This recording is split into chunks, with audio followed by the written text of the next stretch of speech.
สำหรับไผที่คิดอยากได้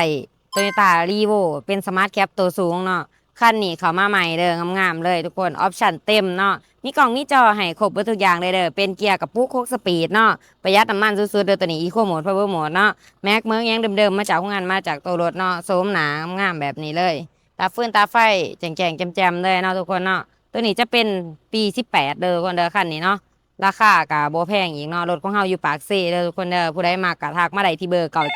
333679เนาะเบอร์นี้โทรได้วอทแอปได้เนาะสำหรับลูกค้าที่มาทางออนไลน์เขามีโปรโมชั่นของแจกของแถมให้หลายอย่างแน่นอนเด้อทุกคนเด้อเดี๋ยวประคำรีวิวจะพาทุกคนมาเบิ่งและรับชมรถคันนี้นำกันเลยปะ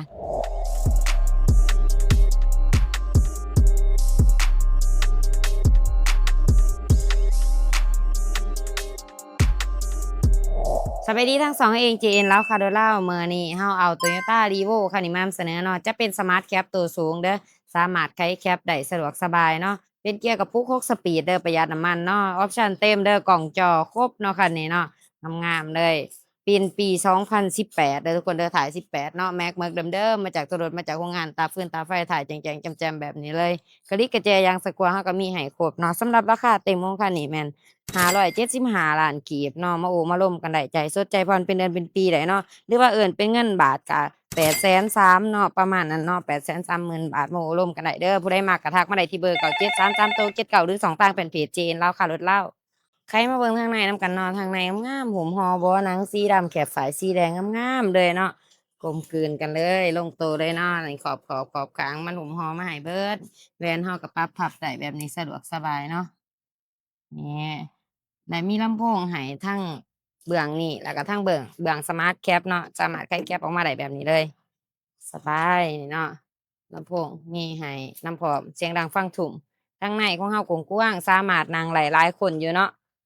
อยากว่าซ้ำกันกับ4ประตูเนาะสะอาดสะอ้างหุ้มห่อให้เบิดทุกอย่างเลยเดิมๆเด้อหัวน็อตของเฮาเดิมเบิดทุกอย่างเนาะนี่มิดออกมิดอักก็อยู่ครบเบิดเด้อดึงจนบ่ลงเนาะดึงลงให้แหน่ นี่เดิมๆเด้อนี่เนาะบ่ต่ำบ่ปีนแน่นอนมาเบิ่งมาเช็กเอาโลดเบิ่งหลังกระบะนำกันเนาะตาฟืนตาไฟถ่ายแจ่งๆแจ่มๆแบบนี้บันไดเหยียบคันโซลทางท้ายเฮาเนาะเดิมๆเด้ออันนี้จะเป็นกล่องถอยยางมาเข้าเกียร์ถอยเนาะเดี๋ยวใครมาเบิ่ง MacLiner เบิ่ง MacLiner เดิมๆเนาะมีห้อยขีดขวดตามการใช้งานเด้อทุกคนเด้อหัวน็อตเนาะอยู่ครบทุกจุดทุกเม็ดเนาะข้างนี้คือกันเด้อเดิมแท้100%เนาะ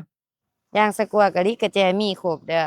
พวงมาลัยเป็นพวงมาลัย multi-function เนาะมีหน้าปอกหน้าปัดให้แจ้งๆแจ่มๆแบบนี้เด้อสำหรับหน้าจอของเราเป็นหน้าจอแอนดรอยเนาะหน้าจอใหญ่ๆแบบมี iPad โลดเนาะสามารถสัมผัสได้แบบนี้สะดวกสบายเข้ายูทูบเนาะเชื่อมอินเทอร์เน็ตเข้าแล้วเข้ายูทูบสามารถฟังเพลงแบบเบิ่งรูปรูปภาพได้แบบโทรศัพท์เลยเนาะระบบแอร์ของเราเปิดปิดได้สะดวกสบายแบบนี้เลย